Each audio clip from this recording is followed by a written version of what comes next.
Welcome back to Celebrity Radio here at Foxwoods, and a man who has been all over the news in recent weeks as part of this brand new production called The Supernaturalists here at Foxwood is Spencer Horsman. How are you? Good, how are you? I am great, and all the better for seeing you alive. Yes, I get to do another show now. Yeah, I saw this video, and there it was. You'd go into water and you hold your breath for about 4.5 weeks, and it didn't go so well on this one rehearsal, did it? Right, I just came really from pushing too much, too long, too hard, especially the last couple weeks getting the show up and running. And so we were running 16, 18-hour days, 3 or 4 rehearsals a day, and there's a point where your body's going to give out. Your mind may go, oh yeah, you're fine, you've had plenty of coffee, you can keep going, but otherwise your body's just going to give out, and that's what happened. Yeah, there's one thing you do need, which is air in life. I mean, you're going to struggle without it, aren't you? Really? Apparently it's an important thing, and considering this is coming from somebody that's also dealt with asthma his entire life, it takes a little bit more work than I guess the average person would. You shot to fame on America's Got Talent. That's where people fell in love with you, and you come from a background that you've known no different. I mean, show business is in your blood, isn't it? Correct. Both my parents were entertainers. They were clowns in a Ringing Brothers Circus for a number of years, and my father was also Ronald McDonald for 20 years for McDonald's, and they also opened up a magic store when I was a year old. So I started learning magic when I was 4 and been doing it since. Just on the Ronald McDonald thing, do you get a voucher where you get free Big Macs or anything? Used to. When we worked at McDonald's restaurants, we could get all the free food we wanted. I can't believe I'm still the same size that I am now, considering all the triple cheeseburgers and nuggets that I was eating. Let's talk about that and you and this thing in front of me. I mean, there was a point you walked out and you look really elegant. I thought, oh, they're very nice. He's got a nice suit on.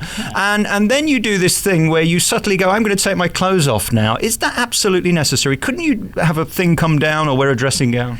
That was all Chris's idea. So no, he wanted something, the stark contrast from basically then and now. So I walk out in the traditional, infamous photo of Houdini and the tails and the tux and the handcuffs, and then go from there. Since everything else is different, everything is really taking all your magic you've ever seen before and turning it on its head. And this is one way of doing that. So stark contrast. No sexy strip or anything. It's just fully clothed to, nothing.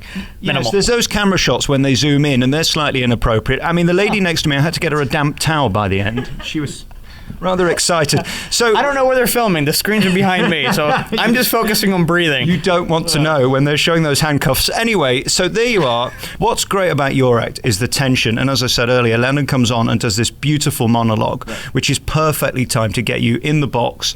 And then we sit there and wait and wait and wait. And they've cleverly not put a timer on it. So we've really no idea how long you're in there. And it feels like an eternity. And we wonder at what point we're going to have to call 911 because nothing happens. It's hopefully nothing happens on a good day. Something happening is me getting out and not dying. But yeah, we do.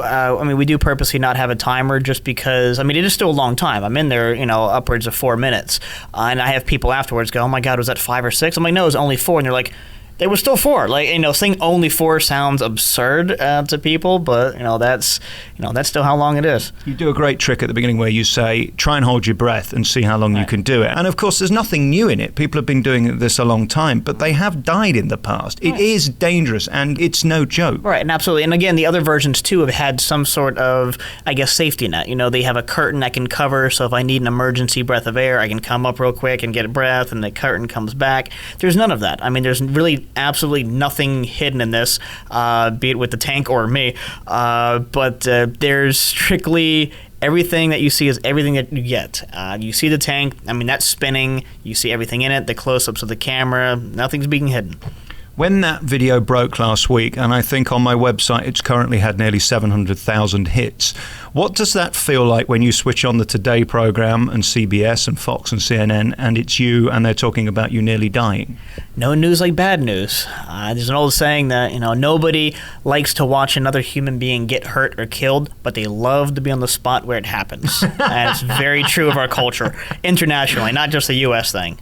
It must have been crazy when you saw Matt Lauer reading out that story. It was peculiar. We didn't expect that to, really go the direction. It's like accidents happen, obviously it happens more when you're doing a thrill act. Things like that happen in the circus, all that. And, it's it's part of the business. People are like, how could you go back the next day and start doing it again? Well, show must go on. And I guess what it underscores is that this is real, and it is dangerous, and it is real water, and you are a human being, and you do need to breathe. Correct. If something goes wrong with an illusion or whatnot, obviously you can still get hurt, you can get injured, you can, get cuts and bruises. But with this, a cut and a bruise are the least of my worries. As I left the theatre last night, there you were taking photos with everybody, and the girls just seemed to rush towards you, especially the kids as well. What's it like being popular?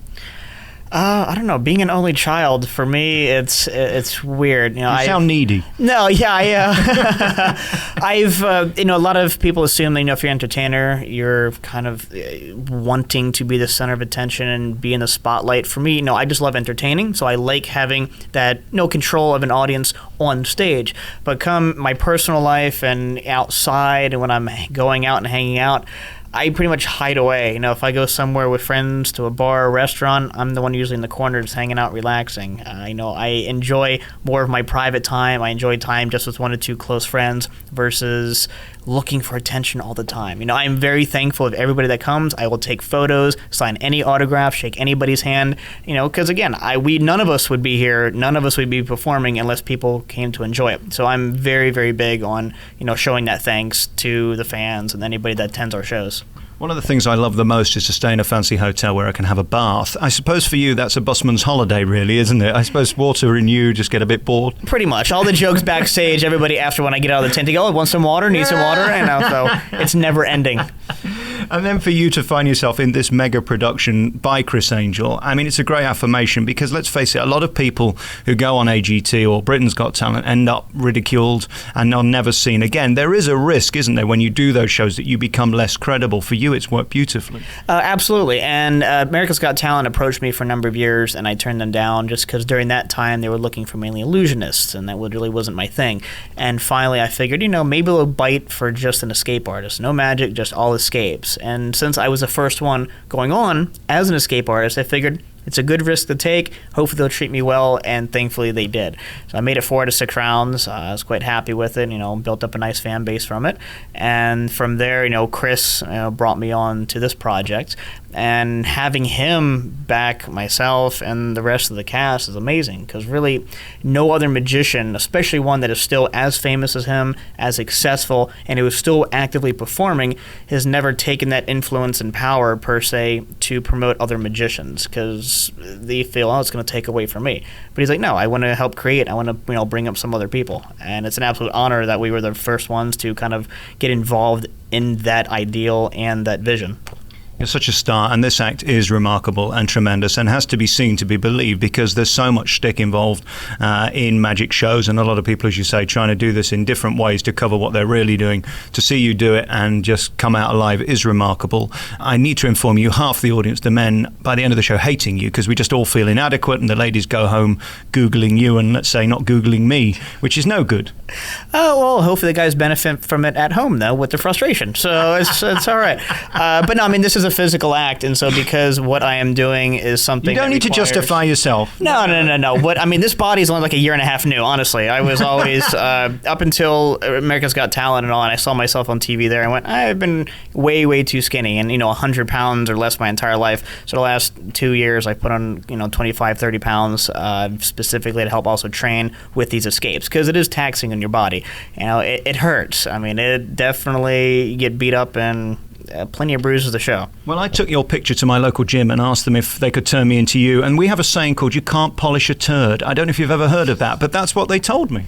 No, there's never too late. I don't know what that means, Spencer, but great to talk to you. Spencer Horsman, thanks for your time. Thank you for having me. Thank you.